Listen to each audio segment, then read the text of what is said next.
The leader of a gang of drug dealers stares blankly into the camera as he is cuffed by an armed officer, bringing to an end a 6-month police surveillance operation. CCTV had caught his hooded sidekicks huddled around a park bench, dealing heroin and crack cocaine, in a scene straight out of U.S. crime drama The Wire.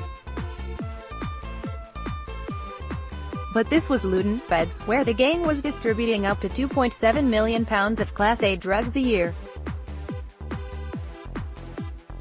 Police officers were watching their every move, and the 24 Hours in Police Custody documentary had unprecedented access to the surveillance operation.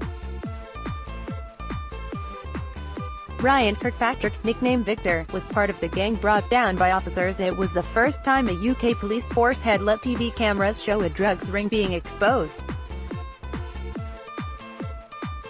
In another first, the officer in charge has let himself be identified to talk about the operation. Det Chief Inspector Gary Atkinson, 52, who headed up the Eastern Region's Special Operations Unit, says, "My teams work in challenging and dangerous environments. No one knows what we do. Effectively, we operate in the shadows. It's only because I'm coming up to retiring after 30 years, that's the only reason I'm showing my face. His team is so secretive, they don't even reveal their targets to Sid. But they let 24 Hours in Police Custody follow Operation Cedo." Filmed between 2016 and 2017, the episode shows his team identifying, disrupting and dismantling the gang, known as the Kane Line, after its ringleader Kane Lee, and the mobile phone used to arrange their drug deals. 9 men and 3 boys under 18 have been convicted and jailed after police spent months keeping tabs on every gang member, from the ringleaders to the lowliest street dealer. From hours of CCTV footage of the bench used by the dealers, who often hid behind trees trying to dodge cameras, it became clear a single mobile phone was being used as a drugs hotline. Dealers worked shifts to control the phone. DCI Atkinson, a married dad of 1, says, "This crime group, they're so organized, they run their crime enterprises like a business. They have one number step 24/7, drugs effectively on tap, delivered to the customer. That drugs line phone is so key to our investigation, because once we've got that dealer line, it's like opening Pandora's box, it gives us everything." Interviews with Kane Lee, pictured, were shown without revealing the identities of the officers. Image, Channel 4, and after a stupid mistake by 23-year-old Kane, when he was caught on CCTV in a phone shop with other gang members, it did just that. DCI Atkinson says, "With him doing that tap-up, Kane made a really big mistake because it's really good evidence for us to link him to the phone." A PC, who cannot be identified, says, "I just can't quite believe he was stupid enough to do that. But he was. It was a rare slip from someone who thought he had separated himself from the entire operation, despite 21 previous convictions linking him to weapons, fraud and drugs." DCI Atkinson says, "Kane is very clever. This is someone who's well-schooled and well-drilled at what they're doing.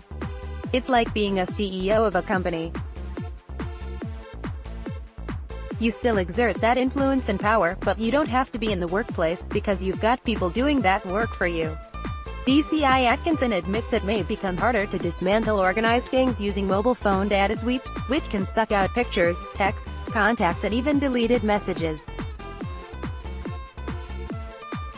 But it was something they used to catch out Kane and his girlfriend Joanne McCarthy, a former probation officer.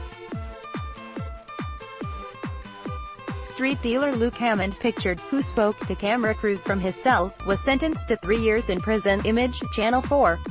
After getting a warrant to search their home, police found almost £900 of cash and a machete. The Cybercrime Lab analyzed her phone and found pages of deleted messages between the couple. McCarthy claimed the machete was to cut down trees in the garden. She told officers, "You're going on like Kane's some mastermind criminal. Kane can't iron his own clothes. Although text messages help to convict Kane, Lee, end-to-end encrypted message services such as WhatsApp will make this harder in future. DCI Atkinson admits, if you use end-to-end encryption it's not accessible to us, it's not accessible to anyone. There are challenges, but we keep adapting. Not satisfied with catching Kane Lee, the team believed they had identified the person supplying the gang's drugs, a man known as Victor.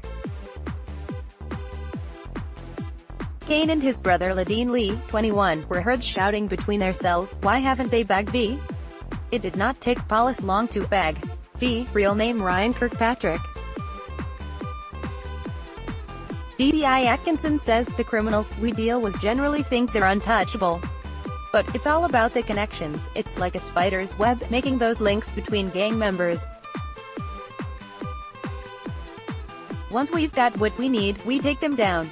Lee Kane got 8 years after admitting conspiracy to supply Class A drugs. Admitting the same charge, Ladine Lee got 6 years and 8 months, Derek Frey, 39, got 5 years and 4 months, Ryan Kirkpatrick, 34, got 5 years and 4 months, Ryan Paul, 20, got 3 years, and Ewan Rayside, 20, was jailed for 2 years and 8 months, Louis Stansfield, 22, got 3 years after admitting supplying Class A drugs, as did Ryan Bowen, 28. Luke Hammond, 20, admitted supplying Class A drugs and possession with intent to supply drugs and got 3 years jail. Another 3 youths, who cannot be named for legal reasons, also received sentences. Joanne McCarthy was found in possession of criminal property and sentenced to a 12-month community order with an electronic tag. DCI Atkinson is now ready to retire after 3 decades in the job. He says, "Nobody falls into covert policing. I think everybody enters that world knowing exactly how demanding that is, professionally and privately. Obviously, it has a massive impact on people's family lives and home lives. I don't think I have got too many on the team on their first marriage still." He admits, he never feels sorry for the youngsters who get caught up in crime. He says, "These young lads, they've been sold a dream and they've been sucked into this career path early. If they've made a conscious decision to involve themselves in criminality, if they've made that choice from free will, then I don't have any sympathy at all." Their cameras captured Enforcement Day in Luton where Kane Lee, second from left, and other gang members were arrested. Image, Channel 4. It's not just about the drug dealing, there are so many people affected by their activity, the wider community. It has a knock-on effect into the health service and the social service and the probation service and, of course, law enforcement and the local police. So I think it's fantastic that these guys have been taken out. While they're off the streets, I mean, whilst they're set in their prison cells, they've got a long time to think about it. 24 hours in police custody. Channel 4, Monday, 10 p.m.